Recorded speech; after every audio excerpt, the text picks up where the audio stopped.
Good morning. Okay, so before I get started, I'd like for everybody just to be able to become centered and connected. So if you'd please close your eyes for a minute. Take in a deep breath. Take in another breath. Exhaling, allowing yourself to become here and present, letting go of all the thoughts, worries, and cares of yesterday and what needs to be done tomorrow. Take in another breath.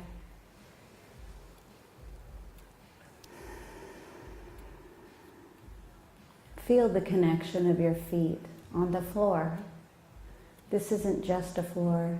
This is Mother Earth. Us in our human form, we are connected to this beautiful sanctuary that we chose to come here. So allow yourself to connect in this moment.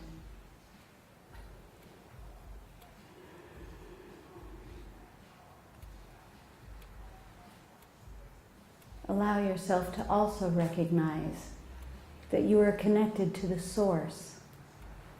Whatever way that you may visually see and connect with heaven, allow yourself to feel this beautiful connection of heaven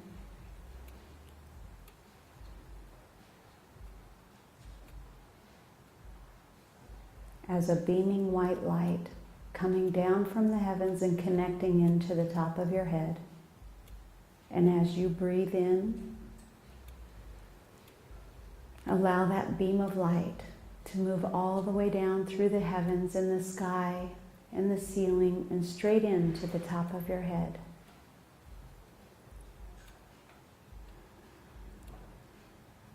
Breathe in again and pull that beautiful heavenly light all the way down through your body, all the way down to your feet, and all the way down into Mother Earth.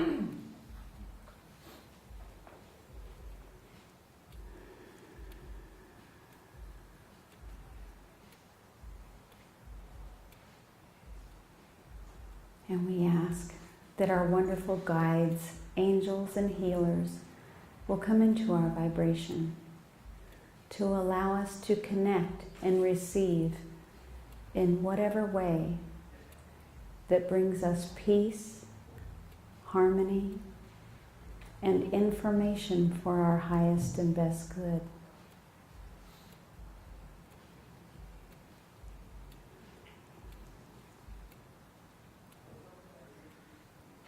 Allow us all in this moment to be connected to the presence of God, of the universe, of the angels, of that existence of love, light, and peace that exists within us. Take in another deep breath.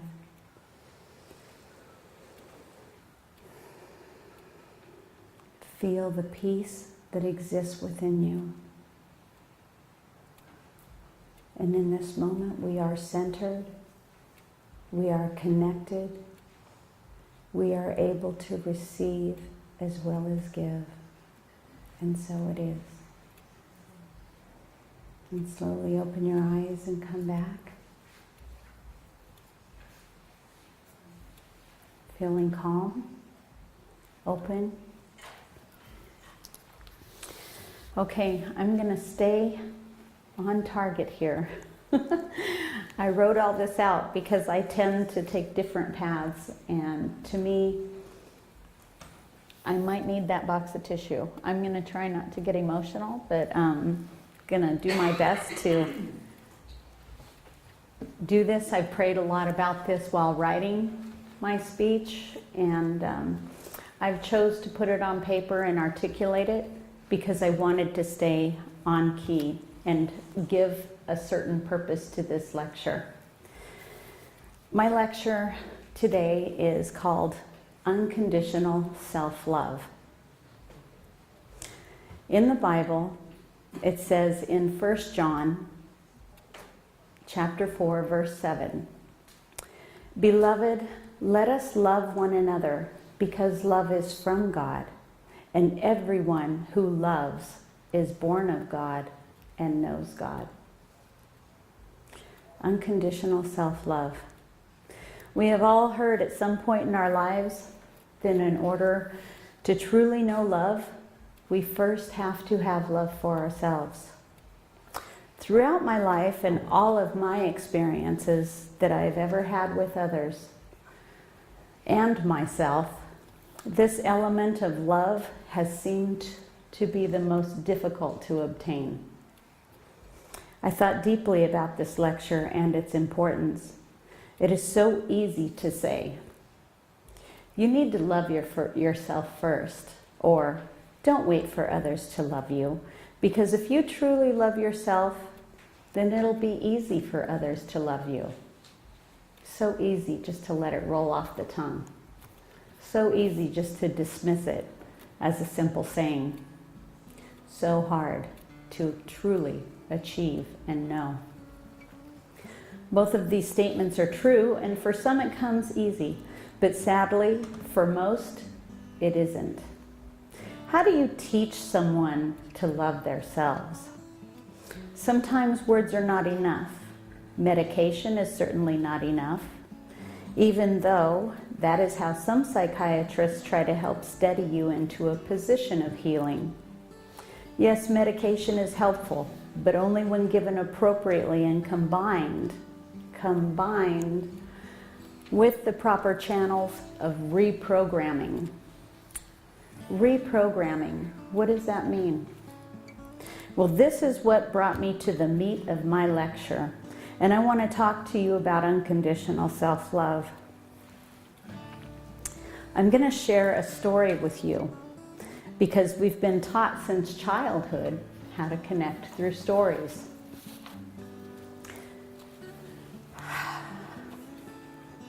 There once was a little girl.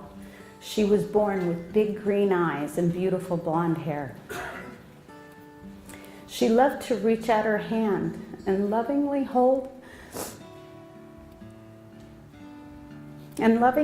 the finger of who was holding her. It was obvious at an early age that this little girl loved to feel the connection of those around her. She was a dream come true to her mother, and her father was so proud. He made it obvious, as he stated, "She's my little peanut." Sorry. Okay, give me a second here. Okay. She's my little peanut, and her parents promised each day that they would always care for her and raise her together. It wouldn't be long before the strains of life would break that promise. Difficult times came along, and the parents began to drift apart. This was due to stress, the lack of money, jealousy, and alcohol. The little girl who once meant the world to them would now be dropped off at her grandmother's house often and thought of as a nuisance. The nurturing that she was used to receiving daily would now be very limited. Her grandmother was very rough. She was a no-nonsense woman who clearly neither had time nor patience for children. Peanut would easily find comfort in being alone, and while left in her crib to play quietly for hours, she would keep herself company by communicating with her own reflection. She looked in her eyes and she wondered, who am I? Really, who am I? What was my connection to the world, and why am I here? She loved the reflection and felt somehow important. She loved to sing and talk to God, even though she didn't really know him. She loved her imaginary friends. She loved colors, and the colors would excite her. She was quite fond of the material chiffon because of the way it felt and flowed. Her favorite ice cream was rainbow sherbet because she thought that having all the magical colors of the rainbow in one cone was amazing. Even amongst the storm that surrounded her life, she still saw the world as an incredible, musical, colorful place. And when she played in the yard at 3, her dad and her uncle took her away from her mom. She had no idea that that would be the last connection she would ever have to her mother. Soon she was introduced to a new mom named Tommy. The transition happened so quickly that fortunately for her, her new mommy was amazing. Peanut was the miracle that Tommy had always prayed for because she was unable to have children of her own. She was so proud of her new daughter. Tommy was extra gentle when she brushed and styled her long golden hair, which now reached down to her knees. She constantly gave her words of encouragement, and they were whispered into Peanut's ear, always. Everywhere they went, Tommy got compliments on what a beautiful, well-mannered, well-spoken daughter that she had. She was so proud, and she shared that pride with little Peanut so that Peanut knew how amazing she was too. Everything Tommy did was centered around her. She taught her how to work out, how to enjoy the sun and work on that special sun-kissed tan, how to care for her skin every day because she was special, that she needed to apply lotion and keep her skin soft, how to savor your favorite foods like spaghetti and yogurt. They sang and they danced together. They played dress up. Peanut loved herself. She adored her own reflection. She loved everyone she met. She adored the flowers and the bees, and she saw beauty in everyone, and life was good. Sadly, it all came to an abrupt halt. Just as she was taken away from her real mom, she was taken away from Tommy as well. She got her second new mommy at the age of 4, and this woman would be nothing like Tommy. Tommy, in fact, she would closely resemble and like Tommy, and then this new mommy would resemble the mean stepmothers that were often depicted in the children's stories. Even though it wasn't her new mom, even though it wasn't what her new mom displayed to the outside world, Beverly was jealous, she was hateful, and she was violent. It wouldn't be long before all of the good within the beautiful little girl would be transformed into darkness. The brainwashing began instantly by Beverly and her new stepbrother Donnie. There would never be any words of encouragement, and it would all be replaced by, "Who do you think you are? You're no one special. No one really likes you. You're just nothing but an annoying brat who is tolerated. Your hair is ugly and it's more work than it is worth."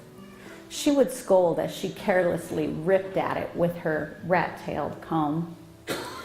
"There is no need for you to talk because no one wants to hear anything that you have to say. You're worthless and you're stupid and you'll never amount to anything. You don't deserve to eat and you don't deserve to drink." I could go on and on and on. The daily verbal abuse and the physical abuse chipped away at anything good that existed within her. Donald, the stepbrother, terrorized her physically by sexually abusing her.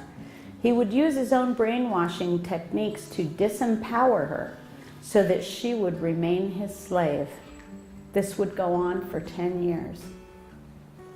The first 3 years of her life may have been unstable, but she loved herself and she loved everything around her. She found comfort in her reflection and she trusted everyone. Unfortunately, that would not remain her reality. By the age of 4, within a short time, all of her beliefs and her reality would be completely reprogrammed. Her hair was cut short. But that was okay because she thought it was ugly anyways. She didn't want to look at anyone and didn't want anyone to look at her because she knew she was ugly. And she thought that everyone who looked at her was making fun of her. Worst of all, she hated her reflection. Instead of looking deep into her eyes, she would avoid them, looking briefly only at the surface. Occasionally, she would take the time to say, "I hate you," or "I wish you would die."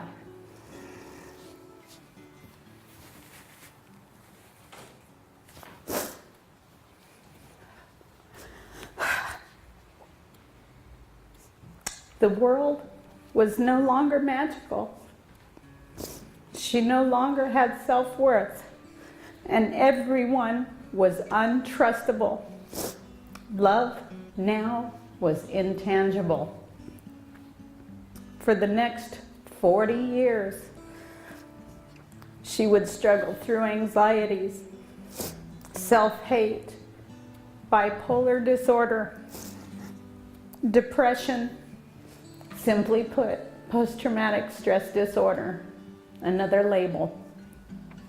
James, in the book of James, chapter 3, verse 5, "The tongue is a small thing, but what enormous damage it can do." Yes, this is my story. And it's chronicled. Sorry, I had it here.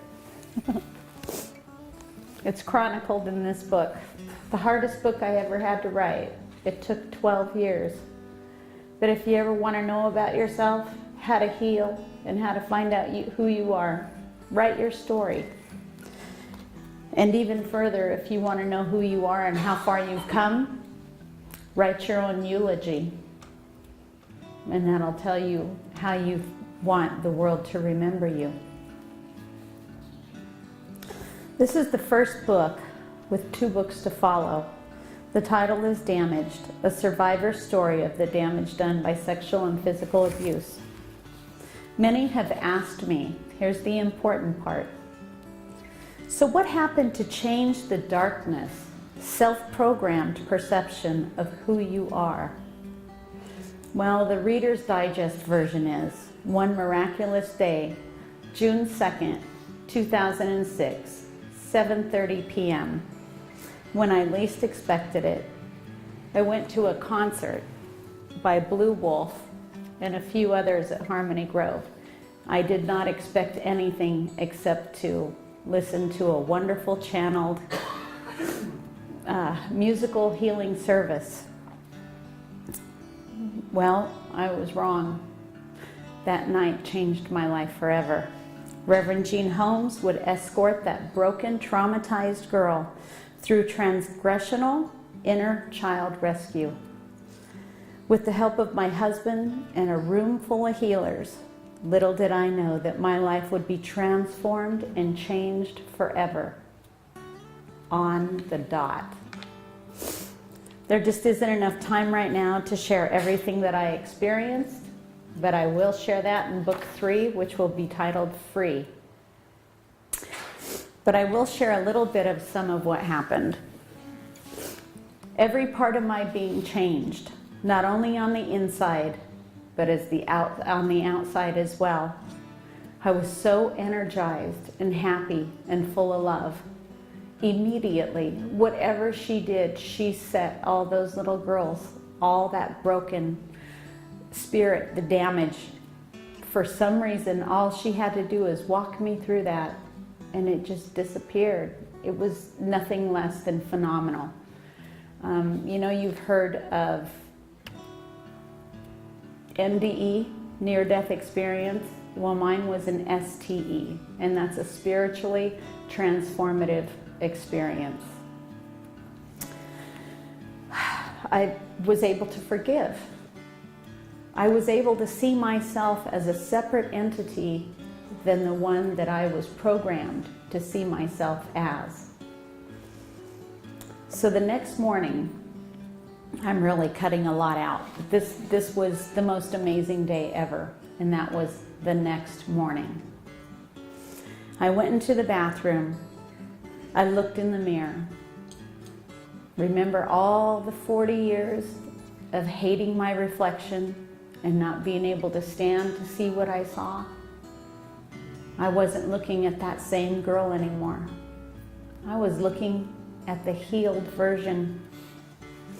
I could hardly believe what I saw when I looked in the mirror. I saw the beautiful girl that used to catch my attention when I was 3 years old. She was much older now, but her eyes were the same. I cried out. I cried out for my husband.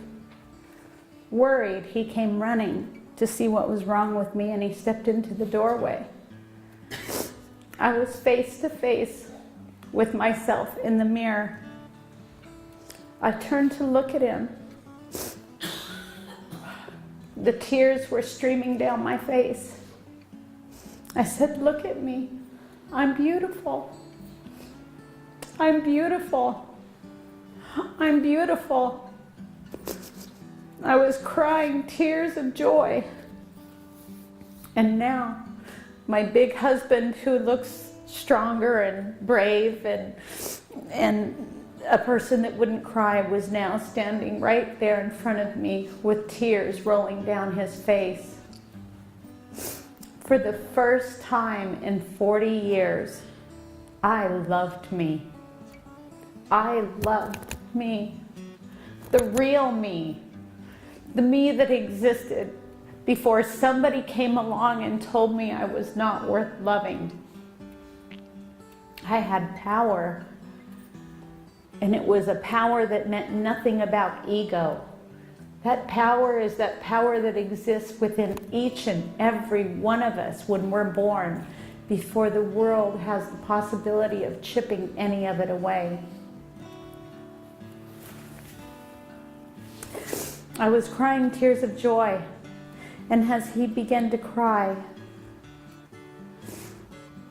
I just looked at myself. The lines of darkness, the pain, the hatred, all of it was gone. I was nothing less than a miracle. I was reprogrammed by Spirit. That broken, tormented girl that had ruled my life, who lived in self-destruction, was now healed. She was now transformed into a powerful, loving warrior who is now on a mission to transform and heal others. Well, now we're going to move forward to right now, and I have to tell you, even though everything has changed, and I look through the world in a different set of eyes and a different recognition, I constantly live in a state of correction. I have to always think about and acknowledge where my thoughts and where my actions are coming from. Am I being nice to myself? I am now more conscious and ready to correct myself from harmful and negative thinking. Are my thoughts really mine, or are they those that were implanted? I still work on intelligence and worthiness blocks. I have to remind myself to not be so self-critical, to let go of the need to be defensive. Knowing what to look for and recognize is the first part of reprogramming, which we are all capable of doing. And as I'm telling you this right now, I'm giving you tools that you can recognize within yourself. What are your realities as you speak? Are these your realities, or is this something that was implanted by someone else? What are you telling yourself? Are these thoughts that are powerful, that give you courage, that give you energy, that give you self-worth? Or are you listening to somebody else's realities that chip away at who you really are? And if you're anything less than perfect, they're not your reality. The second part is knowing what you need to replace in the programming once something is removed. Generally, reprogramming has something to do with positive affirmations such as, I am smart, I can, I will, I deserve, I forgive, I am enough, I am love. We all have different experiences in our lives that create our sense of what love is, who we are, and what we're worthy of having. But is this created from our outward experience, created by others, and not our real truth or our real selves? Reprogramming consists of recognizing what was planted in our own belief system, opposed to what we were born with. What is our true beauty? What is our true self? A long time ago, I came to the realization that this is one of the reasons that I had to go through these difficult experiences in my life, so that I can now, in turn, reach out and help others. I am here to help reprogram, to help them to know their true selves, as well as the importance of worthiness on all levels. I'm sharing my experience in this way so that you can look back on your own life. Perhaps timeline where your thoughts and patterns may have changed. Every experience is very individual and very important. Never, ever compare your life experiences to anyone else's. Huge right here, huge. Don't ever look at your children. Don't ever look at your sister. Don't ever look at your mother. Don't look at anyone else and say, your life doesn't matter. Your experiences aren't that big because I've made it through worse. That is the worst thing you can do to someone. You don't know what their bar is. Even though I had a difficult rock, hill, mountain, whatever it is to climb, it has no effect on what anyone else has had to overcome in their own experience. You can never compare yourself to anyone else. And don't even bother to do it. You can have a car accident with 10 people there, and all those witnesses will come up with a different explanation of what they saw. You need to look at your own bar. You need to look at your own issues that you've overcome and be proud of yourself. And even if somebody else has gone through something or came through something, you know, you've got to give them their kudos. You have to say to them, that's amazing. Just because they didn't go through what you went through doesn't mean that they haven't gone through a hell of a lot on their own. You need to recognize whatever each and every person has gone through on their path. Recognize their strength. Recognize where they're going as a separate individual entity. But the reality is, we're all in it together. It doesn't matter if your life has been more or less extreme than someone else's. The outcomes of thinking, positive or negative, our perceptions, our attitudes, in some way are all still connected. Sometimes it seems that when you meet someone who is so self-absorbed or seems to love only their self, we may be tempted to judge them or make fun of them. You know that person who's like, says, oh, I've done that. I've been there. I've had that experience. We all know them. But before you make fun of them or not want to be around them, think about this. If this is true in any aspect of your life or someone you know, I invite you to step out of your judgment long enough to consider that if what that self-absorbed person may be displaying on the outside may just be a facade to cover up their own emptiness and lack of self-love. Maybe they have a deep fear of being rejected. Not allowing others into your life is a way of keeping yourself safe from being rejected. So those who push with the most friction sometimes are the ones who need it the most. So today, now these are all my thoughts, all my words, all my experience, but I want to share something out of here that really connects. And this is a fabulous little book. It's called Love Without Conditions, and it's written by Paul Ferrini. This is what this book looks like, and this fits so perfectly, and I want to read this to you.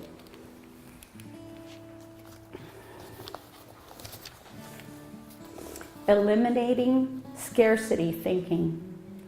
Scarcity thinking results from your perception that you are not worthy of love. If you do not feel worthy of love, you will project lack on the outside of you. You will see the glass as half empty rather than half full. If you see the glass as half empty, do not be surprised if before too long there is nothing left in your glass. Lack is the result of negative perception. Of course, the same principle works in reverse. See the glass as half full, and it won't be long before it is filled to the brim. When you know that you are worthy of love, you tend to interpret the words and the actions of others in a loving way. You do not easily take offense, and if someone is rude to you, you consider the possibility that maybe they're having a bad day. Then you don't feel victimized or abused. How you view life depends on whether you feel lovable or unlovable, worthy or unworthy. Either way, you will create an external situation which reinforces your opinion of yourself. All preoccupation with supply comes from a living in the past. Lack is simply the remembrance of old wounds. These are too easily projected into the future. To end scarcity, thinking you must forgive the past. Whatever it has been no longer matters. It no longer has effect because you have released it. So this is a heavy topic, and I really hope, I told myself, if I walk away from this lecture today and it has meaning to one person, then I have done what I needed to do. I'll never be done.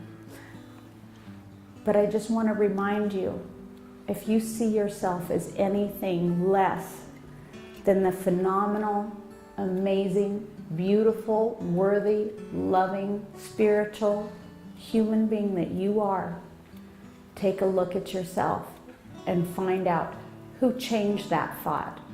When did that perception change for you? And reprogram yourself. Because the way you feel about yourself and the way that you feel about others is exactly what you attract into your life. And as I stand up here, seeing all these beautiful faces that have helped sustain and program my life, I'm amazed at the beauty that surrounds me constantly. Thank you.